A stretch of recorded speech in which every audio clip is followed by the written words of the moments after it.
ভিডিওটা দেখা মাত্র সর্বোচ্চ শেয়ার করবেন। বাংলার মানুষ দেখতে হবে, সাধারণ শিক্ষার্থী ভাই বোনেরা দেখতে হবে, যাতে সবাই সিদ্ধান্ত নিতে পারে ভবিষ্যতে কারা ক্ষমতা আসলে এই বাংলার মানুষ সাধারণ শিক্ষার্থীরা নিরাপদে থাকবে। ইতিমধ্যে আপনারা বিভিন্ন নিউজ চ্যানেলে অলরেডি দেখে ফেলছেন, একজন সাধারণ শিক্ষার্থী তিনি 5 আগস্টের পর থেকে যখন দেশের পরিস্থিতি দেখতে আসে তখন তিনি বিভিন্ন পোস্ট দিতেন তার ফেসবুক প্রোফাইল থেকে।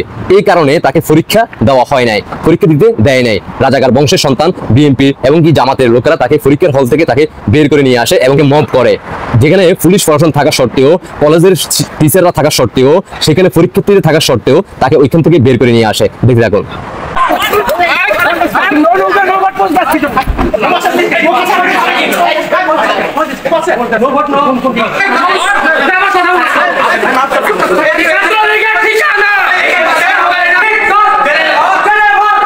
প্রশাসন থেকে অভিযোগ হয়েছে, আমরা এসেছি, আমরা যা করার আমরা পরীক্ষা দিতে বসে যাবো। পরীক্ষা দিতে বসে কি হবে স্যার? এতক্ষণ করেন না কিসের জন্য? স্যার পরীক্ষা দিতে পারবে না স্যার, পরীক্ষা পরিবেশ নষ্ট করতে চান না, পরীক্ষা দিতে পারবে না।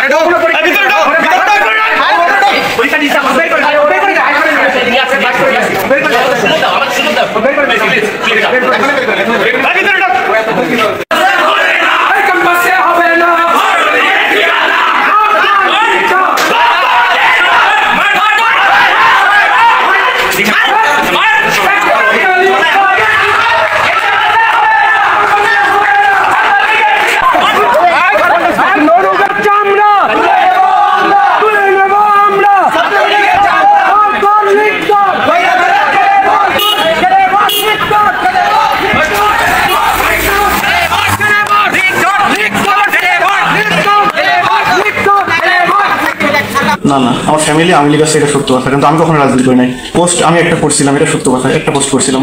আমি সাগর আহমেদ, সোশ্যাল ওয়েলফেয়ার আমার ডিপার্টমেন্ট, আমি 21-22।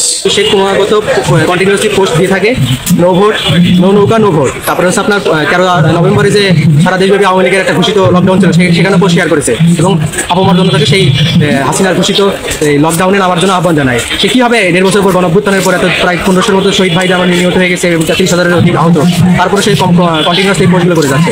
একজন ছাত্রলীগের সক্রিয় কর্মী যে বর্তমানে কুষ্টিয়া একটি উপজেলার সহসভাপতি হিসেবে পোস্টেড আছে, সে পরীক্ষা হলে আসছিল এবং তাকে আমরা ধরে পুলিশের হাতে সোপর্দ করি। আজ তার পরীক্ষা, অথচ গতকাল তার পোস্ট ছিল নো নৌকা, নো ভোট, এবং তার আগেও সে চলো বাংলাদেশ একসাথে শেখ হাসিনাকে বাঁচাই, এই ধরনের অনৈতিক এবং ন্যাক্কারজনক পোস্ট দিয়ে মানুষের মাঝে অস্থিতিশীল প্রক্রিয়া সৃষ্টি করার জন্য এবং এই দেশকে, দেশের যে শান্তি আছে এই শান্তিকে বিনষ্ট করার জন্য সে বিভিন্নভাবে তার জায়গা থেকে সক্রিয় হয়ে কার্যক্রম পরিচালনা করে যাচ্ছে। এবং আমরা ছাত্র জনতা ও বৈষম্য বিরোধী ছাত্র আন্দোলন একসাথে আজকে ওকে পুলিশের হাতে সুপোর্ট করেছে। কি দেখলেন তো? ওই সকল রাজাকার ফন্দিদের বৃষ্টি অ্যাকশন করে বলতে চাই, গত 15 থেকে 16 বছর তোমরাও কিন্তু পড়াশোনা করে কিন্তু সার্টিফিকেট অর্জন করছো। ভবিষ্যতে তোমাদের ছেলে সন্তান যারা আছে, আত্মীয় স্বজন, তোমার ভাই বোন যারা আছে, তারাও কিন্তু পড়াশোনা করতে হবে। তো তোমরা এটা আমাদেরকে শিক্ষা দিচ্ছ, আমরা এটা শিখছি। দেশবাসীর উদ্দেশ্যে একটা কথা বলতে চাই, ভবিষ্যতে মাননীয় প্রধানমন্ত্রী শেখ হাসিনা ক্ষমতা আসলে তখন আবার আপনারা বললেন না যে আওয়ামী লীগ সরকার ক্ষমতা আসছে বলে এই ধরনের কাজ করতেছে। এগুলো কিন্তু বিগত মাননীয় প্রধানমন্ত্রী শেখ হাসিনা গত 15-16 বছর ক্ষমতা থাকা অবস্থায় কিন্তু মাননীয় প্রধানমন্ত্রী শেখ হাসিনা কিন্তু এই ধরনের কাজ করে নাই এবং আমাদের জয় বাংলা সৈনিকেরা করে নাই। এই বাংলার মাটিতে সবাই কিন্তু পরীক্ষা দিছে, যে কোনো দল করতে পারে, একান্ত ব্যক্তিগত ব্যাপার। কিন্তু একজন সাধারণ শিক্ষার্থী তিনি বলতেছে তিনি আওয়ামী লীগের লোক না, তার কোনো ফোর্স পদবি নেই এবং তিনি কোনো দলের সাথে যুক্তও না। তিনি 5 আগস্টের পর থেকে দেশের পরিস্থিতি নিয়ে যখন দেখছে এই পরিস্থিতি, তখন তিনি বিশ্বাস করছে, তার অন্তরে ধারণ করছে যে হ্যাঁ, শেখ হাসিনার হাতে বাংলাদেশ নিরাপদ। তার জন্য তিনি দেশের পরিস্থিতি নিয়ে বিভিন্ন লেখালেখি করতেন। আর এই অপরাধে তাকে ছাত্রলীগের ট্যাগ লাগিয়ে তাকে পরীক্ষা দিতে দেওয়া হয় নাই রাজাকার ফন্দির লোকেরা। তাদের দৃষ্টি আকর্ষণ করে বলতে চাই, ভবিষ্যতে তোমাদের এই যে তোমরা 5 আগস্টের পর থেকে আমাদের জয় বাংলা সৈনিকদেরকে তোমরা পরীক্ষা দিতে দিচ্ছ না এবং তাদেরকে মারধর করতেছ, তাদেরকে কারাগারে পাঠাচ্ছ, এবং সাধারণ শিক্ষার্থী কেউ যদি প্রতিবাদ করে, কোনো লেখালেখি করে, সেটাও তোমরা প্রতিবাদে তোমরা তাদেরকে পরীক্ষা দিতে দিচ্ছ না। তো সাধারণ শিক্ষার্থী আশেপাশে যারা ছিল তারা তো দেখছে বিষয়টা। তো এগুলো বাংলার মানুষ সময় আসলে তোমাদেরকে হিসাব বুঝিয়ে দিবে, প্রতিটা সেকেন্ডের হিসাব তোমরা রিটার্ন পাবা ইনশাআল্লাহ। এই দিন নয়, দিন আরো আছে, সময়ের অপেক্ষা। তোমাদের ভিডিও ফুটেজ সকল কিছু আমরা তথ্য সংরক্ষণ জয় বাংলা সৈনিকদের প্রত্যেকের কাছে সংরক্ষণ করা আছে। বাংলার যে কোনো প্রান্তে যাবা, সেখানে তোমরা জয় বাংলা হয়ে যাবে ইনশাআল্লাহ, শুধুমাত্র সময়ের অপেক্ষা। হ্যাঁ, আর ভবিষ্যতে মাননীয় প্রধানমন্ত্রী শেখ হাসিনা ক্ষমতা আসলে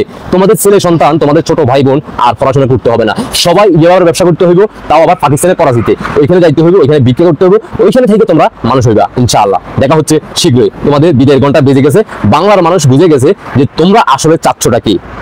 আল্লাহ হাফেজ।